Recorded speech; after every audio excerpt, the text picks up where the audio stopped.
El objetivo del panel esta mañana, y gracias hombres por ser parte de esto, el objetivo del panel esta mañana, al comienzo de un nuevo semestre, es realmente centrarse en los rasgos de carácter y las convicciones que queremos ver que ustedes cultiven mientras están en el seminario. La formación en el seminario trata tanto de la parte práctica como de la personal en la preparación ministerial, y la parte práctica se trata de todo el contenido que ustedes reciben en sus clases, se trata del plan de estudios y también de la metodología y la filosofía y la práctica de cosas como la predicación y otros aspectos del ministerio pastoral. Así que ahí está el contenido y el aspecto práctico de prepararse para el ministerio pastoral, y esas cosas son muy importantes. Que ustedes sepan cómo predicar y que pueden hacerlo de manera efectiva. Tienen las herramientas que necesitan y todo eso se relaciona realmente con su don, y eso es algo que con el tiempo, a medida que sigas perfeccionando esas habilidades, te volverás mejor capacitado en ese aspecto del ministerio pastoral. Pero el don es tan solo una parte de lo que se requiere para aquellos que han de ser hombres de Dios, que han de ser hombres masters, para utilizar lo que Pablo dijo a Timoteo en 2 de Timoteo 2, aquellos que son aptos para el uso del maestro.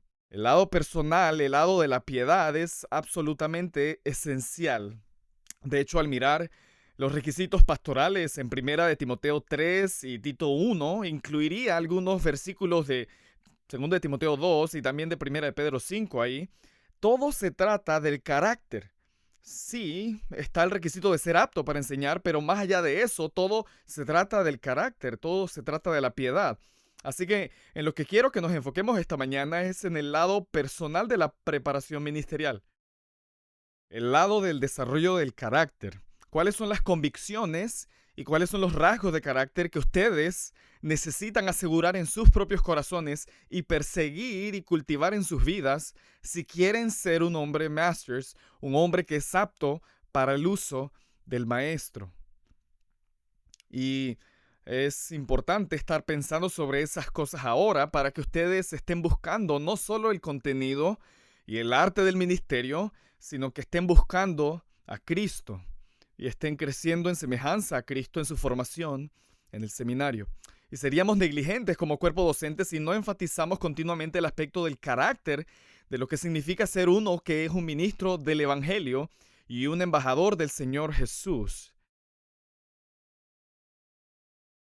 Ok, entonces con eso, como algunas observaciones iniciales, quiero preguntarles a ustedes. De hecho, voy a empezar con lo que es, creo, indiscutiblemente, el versículo lema de The Master's Seminary. Y hay un sentido en el que cada versículo de la Biblia es nuestro versículo lema porque queremos exponer todos ellos. Pero 2 de Timoteo 2:2 es un verso que realmente capsula lo que estamos tratando de hacer. Pablo dice allí, por supuesto, y lo que has oído de mí en presencia de muchos testigos, eso encarga a hombres fieles que sean capaces de enseñar también a otros. Así que pensé esta mañana empezar pidiéndoles a ustedes que miraran hacia atrás a aquellos que les han confiado tanto a cada uno de ustedes. Esta es una pregunta apropiada a la luz de la reciente partida a casa del doctor MacArthur. Pero además de Pastor John, los demás miembros de la facultad que invirtieron tanto en nosotros, los cuatro somos exalumnos de The Master's Seminary.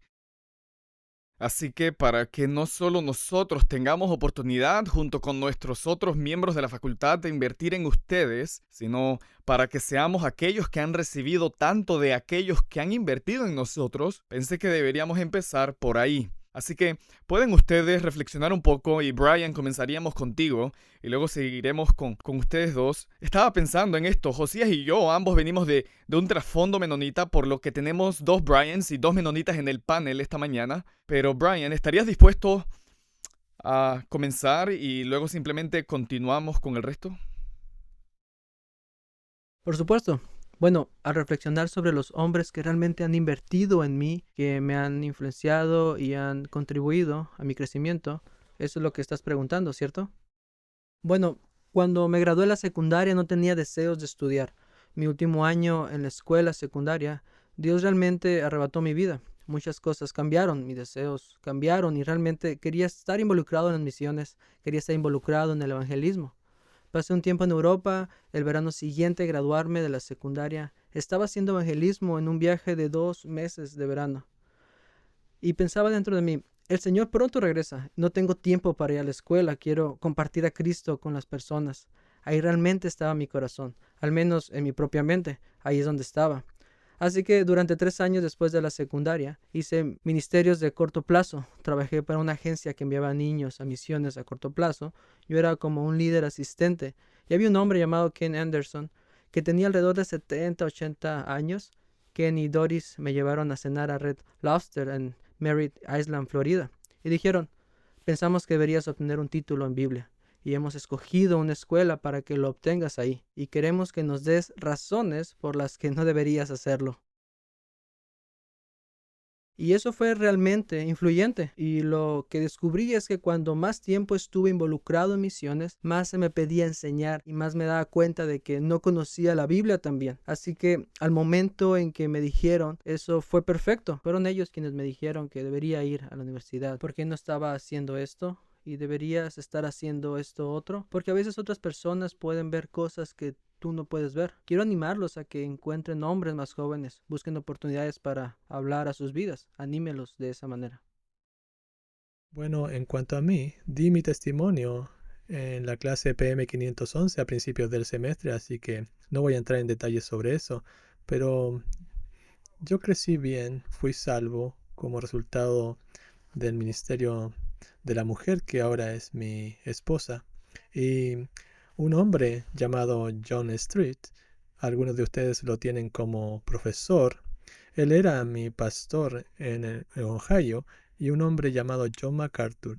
Quizás tú también hayas oído hablar de él. Fue su libro El Evangelio según Jesucristo el que transformó la vida de un explorador águila luterano de toda la vida, alguien que había recibido el premio Dios y Patria, que pensaba, soy cristiano, soy americano, me llevó a un genuino entendimiento de mi pecado y de mi necesidad de un Salvador, y llega a una fe salvadora en Jesucristo. En realidad fue una librería cristiana, porque cuando leí el Evangelio según Jesucristo, yo había crecido con el Señor de los Anillos y la ciencia ficción y la fantasía, y todo eso venía como en trilogías. Así que estaba buscando los próximos 2 volúmenes y todavía no los habían escrito. Pero me enteré que estaba en la radio y luego me enteré sobre Gracia a Vosotros y de su biblioteca de grabaciones en cintas. Y cuando más lo escuchaba, más aprendía, más veía que la Biblia tenía respuestas para todo. Y cuando me acerqué a John Street le dije, oye, pastor, ¿qué piensas de esta situación? Mi vida, mi matrimonio, mi trabajo o lo que sea. Y siempre decía, esa es una buena pregunta, Brian. Abre tu Biblia. Y entre Street y MacArthur llegué a conocer que la Biblia tiene respuestas para todo. Y así estudié la Biblia a la universidad por la noche porque solo quería aprender mi Biblia. Y para cuando terminé ese programa me animaron a seguir en el seminario y hay una historia detrás de eso. Pero cuando llegué a The Master Seminary, para cuando puse un pie en este campus, tenía alrededor de 1000 cintas de grabaciones de MacArthur. Las descargas se llamaban cintas en aquel entonces. Y vine aquí porque quería aprender a predicar y a estudiar y a prepararme para predicar y enseñar como lo hizo John MacArthur.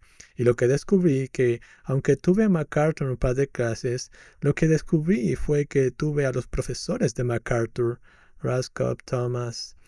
Yo tuve a los compañeros de estudio de MacArthur, entre ellos tu papá, o se me escapan sus nombres ahora, y Montoya. Y luego recibí el legado de Grace Theological Dallas Seminary con Roscoe y Thomas, Exes, Barrick, Perry, Carrick y estos hombres de Dios muy apreciados bajo los cuales crecí. Aprendí mucho, fue un sacrificio para nosotros venir hasta acá, así que hice todo el programa en aproximadamente 2 años y medio. Y luego comencé un programa de teología temprano porque simplemente quería aprovechar al máximo mi tiempo aquí. Y recuerdo estar sentado en clases con algunos estudiantes que se inclinaban y decían, Brian, ¿no te alegrarás cuando termine todo este griego, todo este hebreo? Y pensé, no, por eso vine aquí, quiero aprender a usar esto, quiero aprender a estudiar por mi cuenta, quiero aprender a ser fiel, a usar correctamente la palabra para vivirla y luego empezar a compartirla con otros como Dios me ha moldeado. No conozco a nadie con una herencia más rica ni una administración más privilegiada que la mía. Cuando terminé mi teología de la vida, pastoreaba en Roosevelt, la misma iglesia donde sigo ahora, más de 25 años después. Mis padres espirituales, Mayhew, Thomas y Berwick y otros, incluyendo a tu padre, me animaron a decir, oye, creemos que necesitas venir y hacer un doctorado, porque estás haciendo todo lo que enseñamos a los demás y creemos que deberías capacitarte para que puedas enseñar a otros. Hablando de 2 Timoteo 2, me preguntaron si añadiría una clase este semestre. Y una vez que hablé con mi esposa y mis superiores y vi que sí, que podemos hacerlo, por supuesto que lo haría porque es parte de la confianza. Hay muchos sacrificios que se hacen en la vida para ser lo más útil posible en las manos de Dios. Y lo que más me motiva es que mi vida sea una inversión fiel de lo que Dios ya ha invertido en mí. De verdad, con todo mi corazón desearía poder darles a ustedes los chicos con quienes crecí, pero están atrapados conmigo por las intenciones. Así que en la medida que de mis posibilidades solo quiero derramar en ustedes lo que primero fue derramado en mí. Así que si preguntas sobre mi herencia, durante todo el tiempo que crecí con Barrick, sé que los chistes solían contar en la biblioteca y arriba eran que pasé tanto tiempo con el doctor Barry que estaba empezando a parecerme a él porque ambos nos inclinábamos sobre su escritorio y nos rozábamos el cabello. No sé si eso es cierto, pero aprendí un montón de él. Uno de los hombres más amables de todos los tiempos. Ha sido un enorme privilegio conocerlo, mucho menos de crecer bajo su influencia. He aprendido mucho de John MacArthur. Somos bendecidos y privilegiados históricamente. Estoy predicando a través de Daniel ahora y volví a escuchar los sermones de MacArthur de nuevo porque recuerdo haberlos escuchado mientras conducida por el país para comenzar el seminario aquí. Son tan relevantes y fieles en sus exposiciones y exhortaciones a la piedad y tan inflexibles como la primera vez que lo escuché, así que solo intento ser fiel a lo que se me ha confiado. Hay muchos hombres que desearían estar sentados donde tú estás ahora mismo, y creo que muchos otros merecen más que yo haber podido sentarme donde tú estás ahora mismo. Solo intento ser fiel, así es que considero mi mayordomía. Sí, estuve trabajando como capellán de hospital a partir de 2002 aproximadamente, en el hospital del condado de Los Ángeles. Y esto absolutamente me encantó. Fue el mejor trabajo de mi vida. Predicaba el evangelio un par de docenas de veces todos los días a pacientes hospitalizados que no pueden cerrarte la puerta, y simplemente vi mucho fruto ahí y me encantó. Esos 5 años, los dos hombres que más influencia tuvieron en mi vida fueron el hombre que más tarde se convertiría en mi suegro, Tom Ríos, y Phil Manley, quien me entrenó. Phil, es un anciano aquí en Grace Church. Me enseñaron a amar a las personas pacientemente y a servir a los demás. Estoy muy, muy agradecido por estos dos hombres. No tenía intención de venir al seminario, pero en la administración del hospital básicamente dijeron que tenía que tener un título para continuar, así que fue natural empezar aquí, pero en realidad mi actitud reflejaba que mi deseo de estar era en el hospital y no aquí. Así que estuve en probación académica varias veces y el doctor Irv Busenitz es el hombre más paciente con el que he tratado, yo creo. Él simplemente me amaba y fue muy fiel en animarme a perseverar, a terminar con lo que empecé. También me siento muy privilegiado. Creo que básicamente fui parte de la última promoción de hombres que tuvieron a Ya sabes, Dr. Roscoe lo tuve la última vez que enseñó hermenéutica, Dr. Thomas la última vez que enseñó introducción al Nuevo Testamento, y me beneficié de esa última oleada, digamos la primera generación de hombres, así que simplemente muy muy privilegiado de haber formado parte de eso. Y obviamente también aprendí muchísimo de Pastor John a lo largo de los años. Estoy muy agradecido por los muchos hombres que han contribuido en mi vida. Sí, gracias. Esta mañana quiero enfocarme en convicciones y carácter. Y como he estado pensando en eso solo un poco, me parece que el carácter es el flujo de las convicciones de uno. Por tanto, las convicciones son esas resoluciones firmes del corazón, esos compromisos con ciertas afirmaciones de verdad, ciertas verdades bíblicas que llegan a definir las cosas esenciales que debemos creer.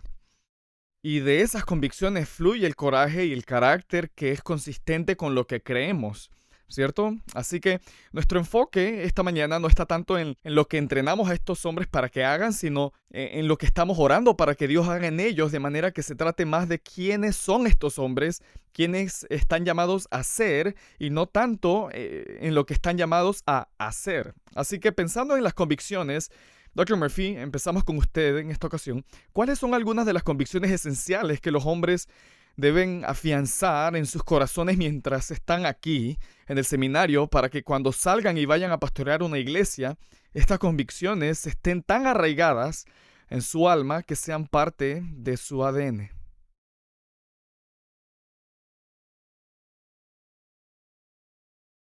Creo que si yo resumiera todo esto, diría que lo más importante que hay que reconocer es que Cristo murió por ti y eres indigno de eso y siempre lo serás. Y una respuesta adecuada a la comprensión del Evangelio de Jesucristo es vivir tu vida como una expresión de adoración. Realmente dedicarte a creer en la verdad de la palabra de Dios y vivirla todos los días en cada aspecto de cada relación para ser una persona de genuina convicción bíblica e integridad.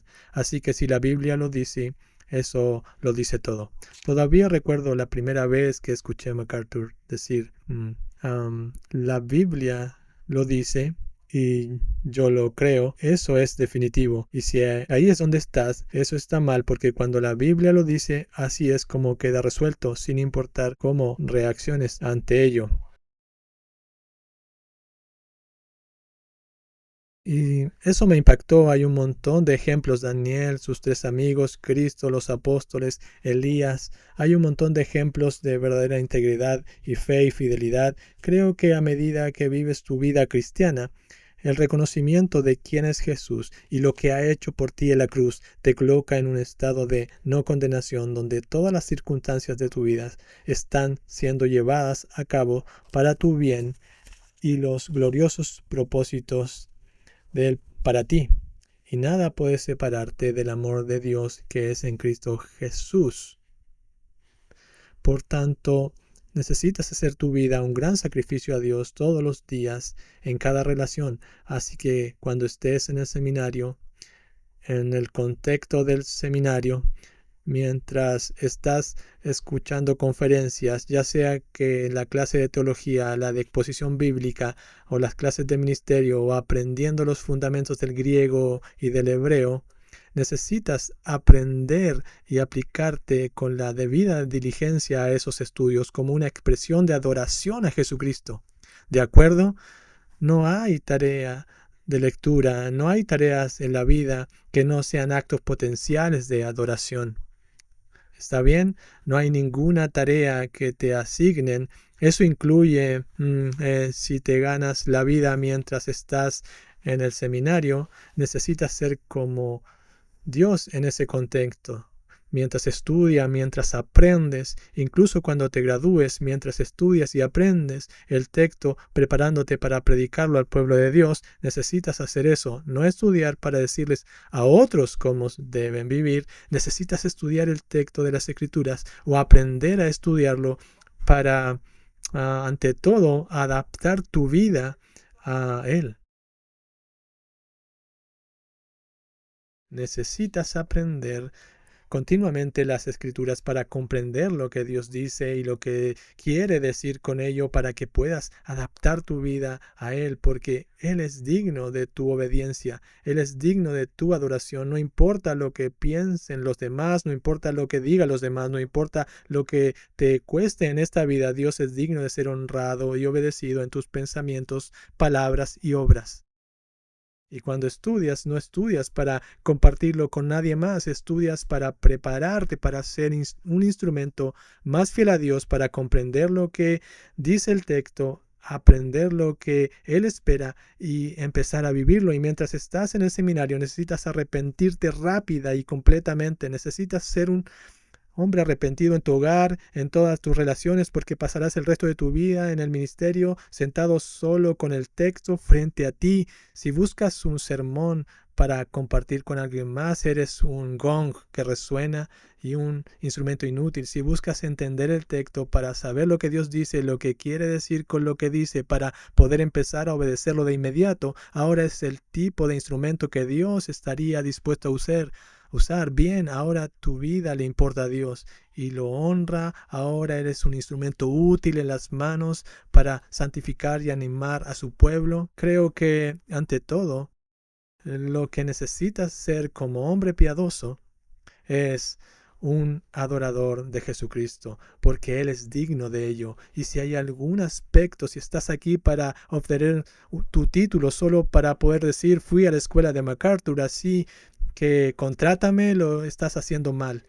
Estás en el lugar correcto por las razones equivocadas y entonces estás en el lugar equivocado. Todo este seminario existe para confiar a hombres fieles lo que primero se nos confió a nosotros. Y no se trata solo de técnicas, no se trata solo de principios y programas, es la vida como un servicio a Jesucristo. Creo que por ahí empezaría. Sí, ese es un gran comienzo. Josías, ¿quieres añadir algo a eso? Las convicciones que estos hombres deben afianzar en sus corazones y almas mientras están en el seminario para prepararlos para el ministerio pastoral. Sí, estoy totalmente de acuerdo con el Dr. Murphy. Mira, nuestra convicción en la autoridad y la suficiencia de la Escritura es lo que nos lleva a querer conocer más a Dios en Cristo y obedecerlo. Y creo que hay una trampa en la que caen muchos seminaristas. Pensar que se puede crecer en el conocimiento de Cristo sin practicarlo, es decir, sin obedecer. Ellos tratan la teología como si fuese biología. Sabes que quieres que un doctor adquiera mucho conocimiento antes de comenzar a practicar medicina, ¿verdad? No quieres algunos, ya sabes, estudiantes de primer año de medicina operando a alguien. Más bien queremos que adquiera el máximo conocimiento antes de que siquiera empiece a practicar. Pero la teología no funciona así. No puedes seguir creciendo en tu conocimiento de Cristo sin obedecerlo. Y hay tantas escrituras que hablan de eso. Pienso en Colosenses 1, 9 y 10, donde Pablo ora por la iglesia de Colosas para que crezcan en conocimiento y en la comprensión. Él desea que crezcan en el conocimiento y comprensión para que puedan caminar de manera digna de Cristo y dar fruto para que su conocimiento pueda ser multiplicado. Así que tu conocimiento de Cristo no puede ser multiplicado, no puedes crecer en tu conocimiento de Cristo sin que lo estés practicando. Y esto es algo que también exhorta el autor de Hebreos ahí a su audiencia. Al final del capítulo 5, creo que es en el versículo 14, donde les exhorta porque, tú sabes, eran bebés en el Señor y no maduros. Ellos deberían de ser maestros. Y les señala, les apunta con el dedo y les dice que los maduros son aquellos que, mediante la práctica constante, han entrenado sus sentidos para discernir entre el bien y el mal. Así que pienso que para un seminarista, una de las mayores exhortaciones que necesitamos escuchar es justamente esta que recibimos. Que mientras estás estudiando para algún trabajo, estás escribiendo una tarea o incluso estás leyendo para reportar una lectura y el Espíritu Santo te convence de algún pecado, algo que tienes que hacer, no puedes simplemente posponerlo y decir, bueno, lo hago más tarde. Porque si te acostumbras a posponer la obediencia mientras estás aquí en el seminario, eso es exactamente lo que harás en la preparación de sermones por el resto de tu vida. Así que sé rápido para llorar mientras escribes un trabajo escrito. Serás rápido para llorar también mientras escribes tu sermón. Rápido para adorar, rápido para obedecer. Todo lo que estudiamos es un acto de adoración a Dios. Creo que usaré lo que ellos dos han dicho, ¿sabes? Doctor Murphy estaba hablando de pensar en Cristo y su sacrificio en la cruz, y Josías habló mucho sobre caminar de manera digna. Y creo que si le preguntaras a la persona promedio en la iglesia, ¿por qué murió Cristo por la iglesia? Solo piensa en Cristo. ¿Cuál es su objetivo? ¿Cuál es su objetivo de su sacrificio? La mayoría de la gente diría que fue para salvar a la iglesia. Y eso es verdad.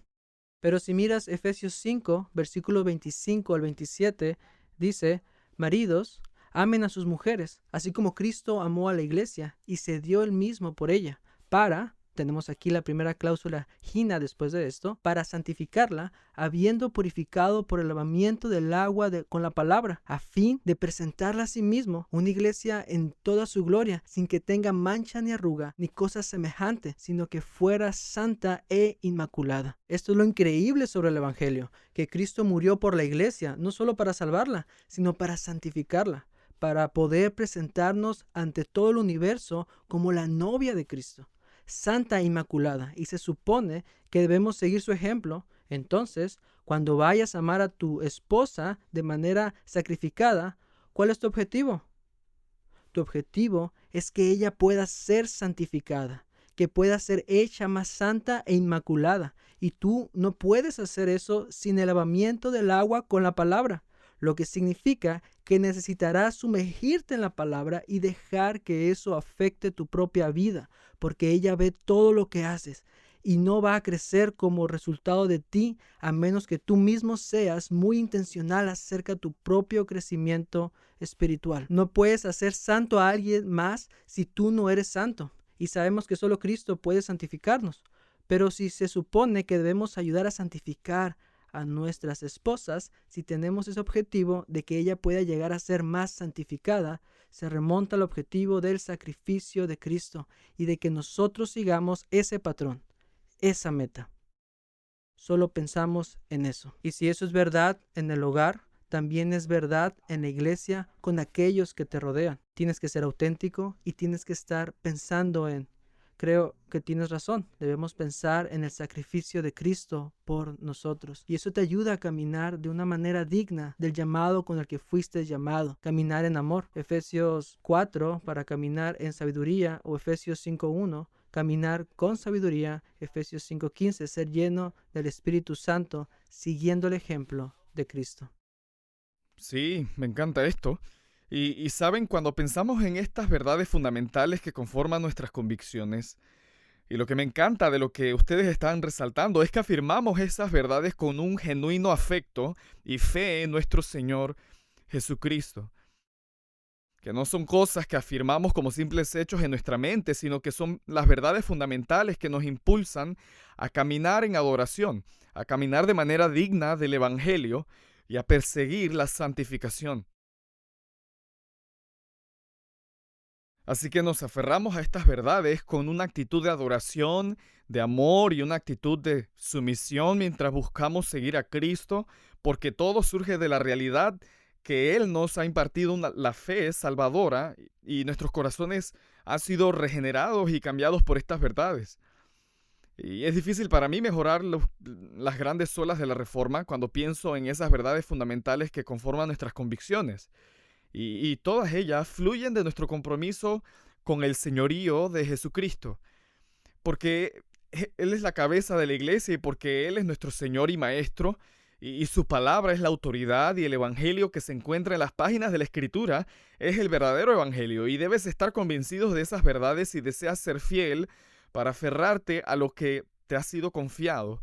Y eso es lo que están diciendo ustedes. Y de todo eso fluye el coraje y el carácter. Recuerdo durante los días de COVID, Pastor John, por supuesto, mostrando mucha valentía en la forma en que lideró la iglesia, pero cuando le preguntaron al respecto, él respondió básicamente diciendo que no se trataba de alguna especie de fortaleza interna que estuviera tratando de generar, simplemente caminaba de manera coherente con sus convicciones. Y así que el carácter es aquello que emana de la consistencia de tus convicciones. Y es por eso que la forma en que vives demuestra en realidad lo que realmente crees. Porque si realmente crees y has sido transformado por estas verdades, verdades que apuntan a Cristo, porque Cristo es el camino y la verdad y la vida, entonces tu vida mostrará el tipo de transformación que es coherente con esas convicciones. Así que hablemos un poco sobre el carácter y Dr. Groman, empezaremos contigo en esta pregunta. Y es que cuando piensas en estos hombres ahora mismo en el seminario, voy a pedirles uno positivo y uno negativo y pueden responder como deseen, pero ¿cuáles son los rasgos de carácter que ustedes quieren ver que estos hombres desarrollen para que un estudiante de seminario y un futuro pastor tenga éxito de la manera que le interesa a Dios en términos de fidelidad? ¿Cuáles son los rasgos de carácter que deben cultivar y cuáles son los rasgos de carácter en el lado negativo que deben mortificar? ¿A qué deberían inclinarse y de qué deberían huir? Sí, digo, necesitas comenzar con los requisitos bíblicos y creo que Tito 1 es útil para responder esta pregunta porque comenzando en el versículo 5 da los requisitos para un anciano y luego en la segunda mitad del capítulo describe cómo se ve un falso maestro. Así que obviamente nos estamos enfocando en nuestra capacidad de ser enseñados y en nuestra humildad, en contraste al orgullo y la arrogancia de los falsos maestros. Un hombre que tú sabes que gobierna bien su hogar, tiene buena reputación con los de afuera, todas las cosas que vemos en estos textos que hablan de la manera en la que vivimos nuestras vidas en pureza y sin reproche, una cosa que a menudo menciono en mis clases en relación a la teología y al hecho de lo que estamos predicando, es esta dinámica de que por un lado necesitamos mantener convicciones muy fuertes y como siempre nos recordaba Pastor John, pelea en cada batalla. Al mismo tiempo se nos exige no ser contenciosos, no ser rencillosos. Así que estamos contendiendo por la fe, pero no podemos ser contenciosos. Y creo que lo mencionaste, me encantaría verlo en nuestra lista de los requisitos de los ancianos también, según de Timoteo 2:24. Tú conoces la exégesis del texto, los verbos utilizados, la descripción del siervo del Señor es completamente paralela a 1 Timoteo 3 y Tito 1. Y obviamente el esclavo del Señor en ese contexto, Pablo hablando a Timoteo está hablando a un pastor maestro y dice que el siervo del Señor no debe ser rencilloso, sino amable para con todos, apto para enseñar, sufrido, debe de reprender tiernamente a los que se oponen. Así que, por un lado, obviamente, luchamos por la verdad. Como pastores, nunca debemos de pensar, ¿voy a luchar contra este lobo que viene a atacar mis ovejas? No, luchamos contra cada lobo que ataca al rebaño. Pero creo que, como teólogos, también tenemos que ser cuidadosos de no tornarnos en beligerantes y contenciosos. Y creo que Pastor John realmente modeló muchísimo esto. Él era un pastor que protegía al rebaño, pero no se veía a sí mismo como algún tipo de general saliendo a intentar encontrar los lobos, como tratando de buscar peleas de manera contenciosa. Tenemos que amar incluso a aquellos a quienes estamos corrigiendo, como dice aquí, porque el objetivo es que Dios les conceda arrepentimiento. Dice que conduce al pleno conocimiento de la verdad y volviendo en sí escapen del lazo del diablo, habiendo estado cautivos de él para hacer su voluntad. Así que, recordando solamente 1 Timoteo 5, que el fin de toda nuestra instrucción, el propósito de toda nuestra instrucción es el amor nacido de un corazón puro y simplemente tratando de cultivar esos motivos correctos.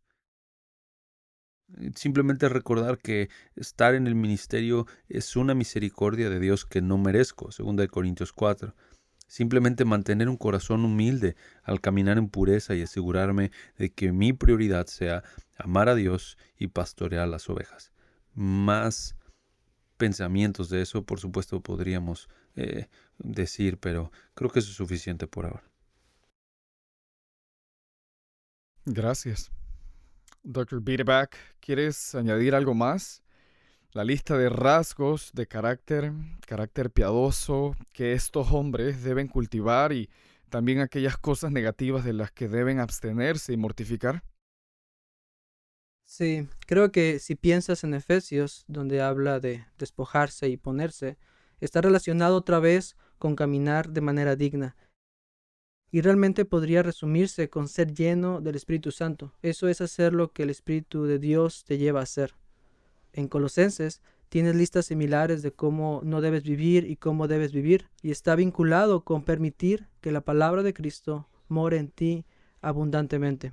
Así que si simplemente quisiera enfocarme en un rasgo, es realmente amar la palabra y dejar que la palabra de Cristo habite en ti abundantemente.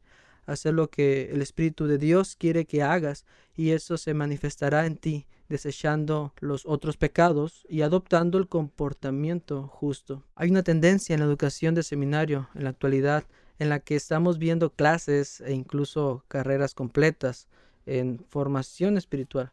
Creo que parte de la razón por la que están usando ese término, y creo que parte de la razón por la que están volviendo más y más popular, es porque los seminarios se han dado cuenta que los estudiantes no están muy santificados, que algunos de sus estudiantes están luchando con estos problemas morales y así están tratando de cargar sus cursos con clases que se enfocan mucho en el discipulado. Algunas de ellas son casi como fines de semana, de retiros muy intensos,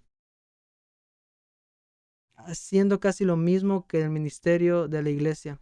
Una de las cosas que creo que debemos recordar es que las herramientas que estás obteniendo aquí, que nunca deberías separar de tu vida espiritual, sino que a medida que profundizas en la palabra de Dios, al dejar que la palabra de Cristo abunde en ti, estas herramientas van a traer esa santificación a tu vida. Así que creo que a veces los seminarios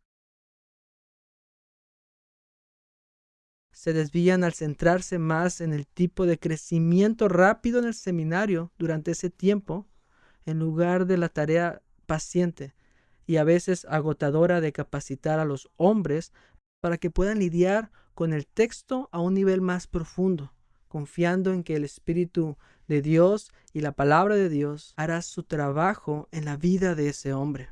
Así que incluso si estás lidiando con alguno de los problemas exegéticos más detallados, entra siempre con eso, con oración, y di: Señor, afíname, perfeccióname, úsalo para hacer de mí el hombre que quieres que sea. Dr. Murphy, quiero modificar un poco la pregunta para ti. He escuchado pureza, benevolencia, no ser contencioso, un amor por Cristo y un amor por la palabra, humildad. Estas son algunas de las cualidades de carácter que han sido mencionadas. La pregunta para ti es: ¿cómo puede un hombre que está en el seminario, que quiere ser pastor, que quiere guiar al pueblo de Dios, cómo pueden nuestros estudiantes en un nivel práctico cultivar y perseguir esos rasgos de carácter mientras también se despojan de las cosas que la Escritura nos llama a despojarnos? Entonces, ¿cómo a nivel práctico pueden revestirse de Cristo y despojarse de lo que sería antitético a lo que Dios les ha llamado a hacer? Bien, bueno, trataré de hacerlo en un par de minutos. Creo que si estuviera respondiendo la pregunta original, tomaría lo que dijeron estos dos hombres y lo uniría. Las dos lecciones principales que creo que ustedes deben llevarse es lo que Dios quiere de ti, es que seas un siervo humilde de Jesucristo y un adorador santo de Jesucristo. ¿Está bien? Así que, ¿cómo se hace eso?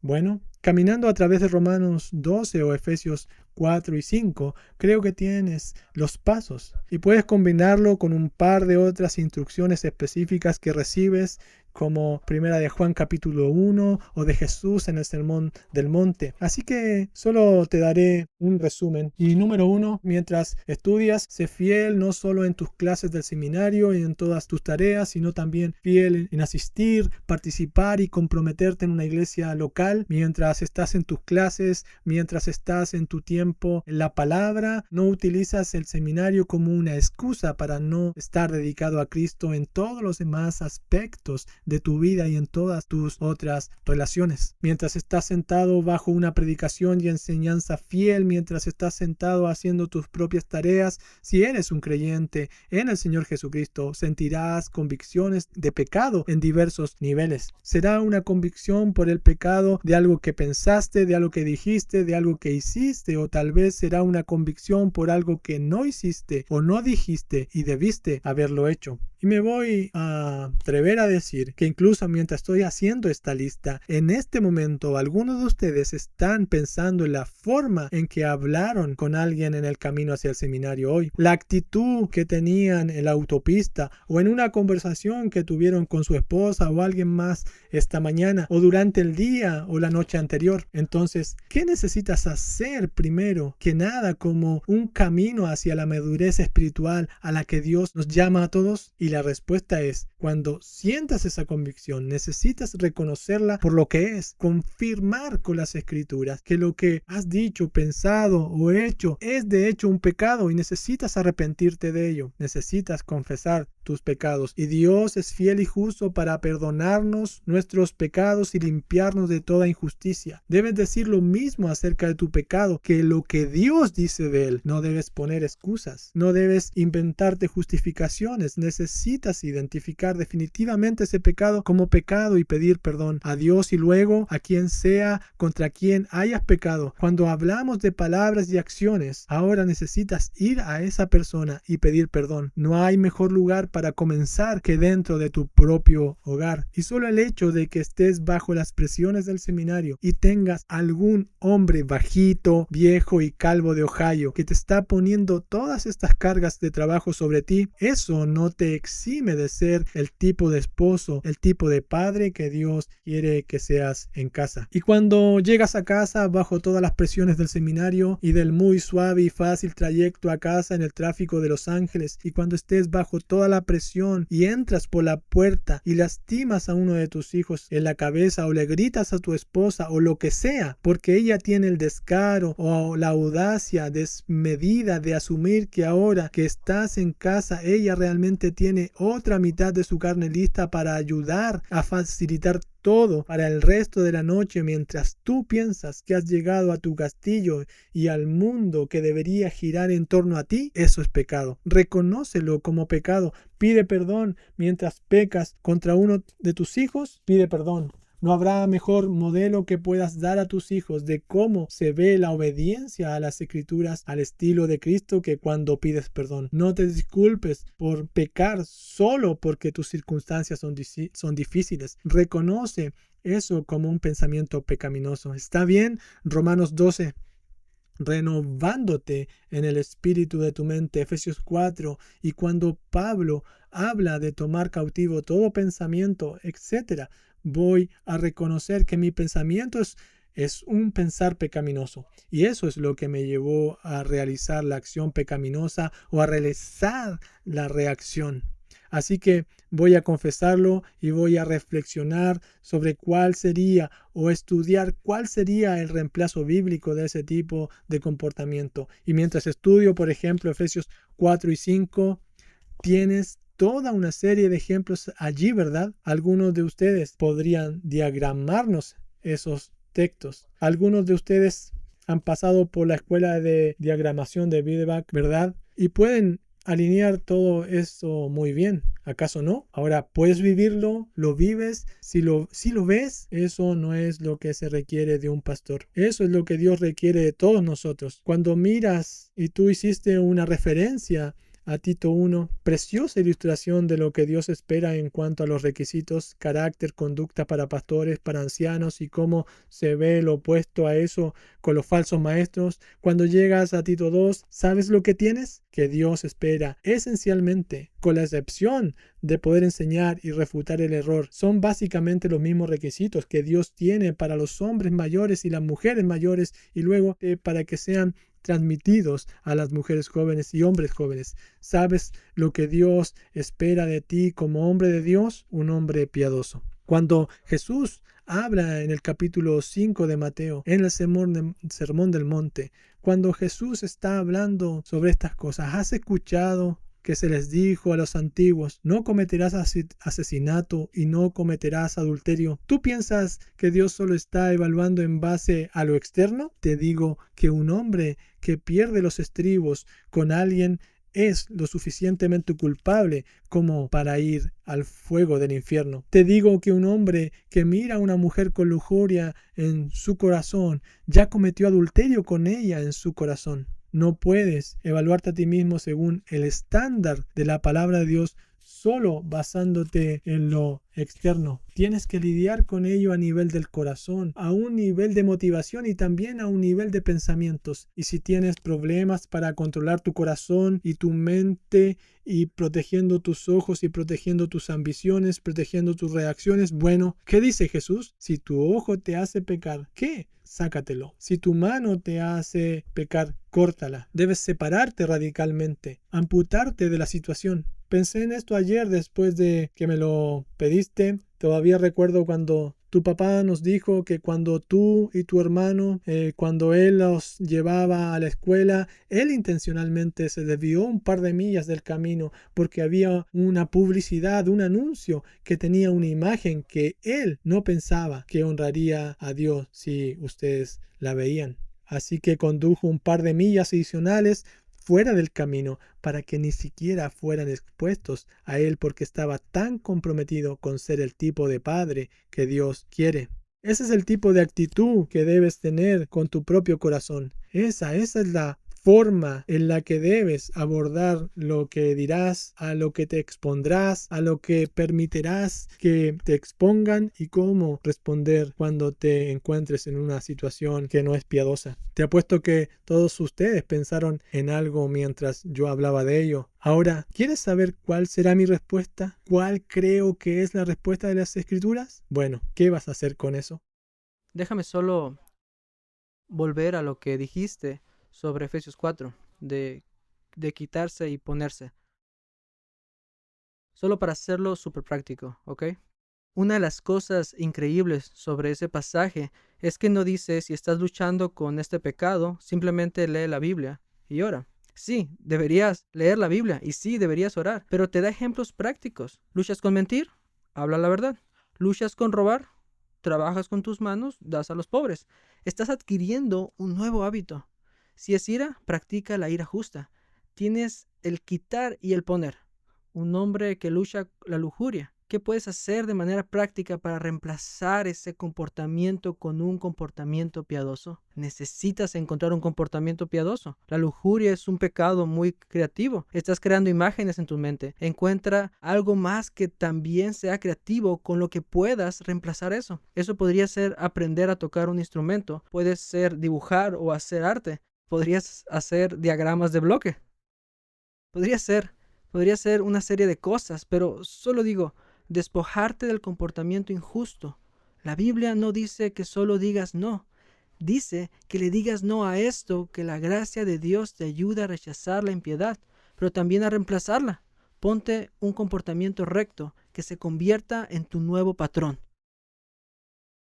Bueno, gracias caballeros. Tengo la sensación de que vas a recibir algunos diagramas de bloques muy creativos, pero no, gracias por su sabiduría y su exhortación.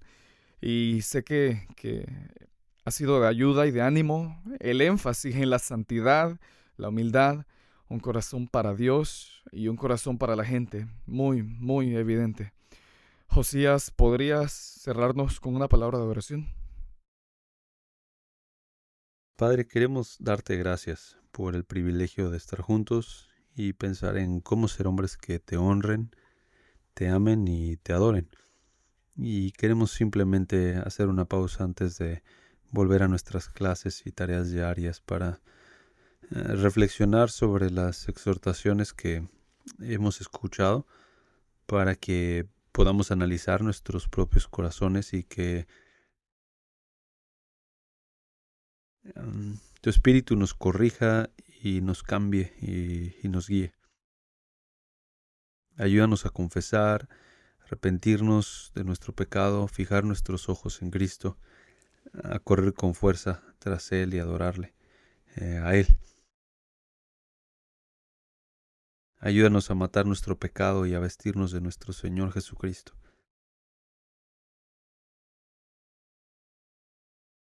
Pedimos esto en el nombre de Cristo. Amén.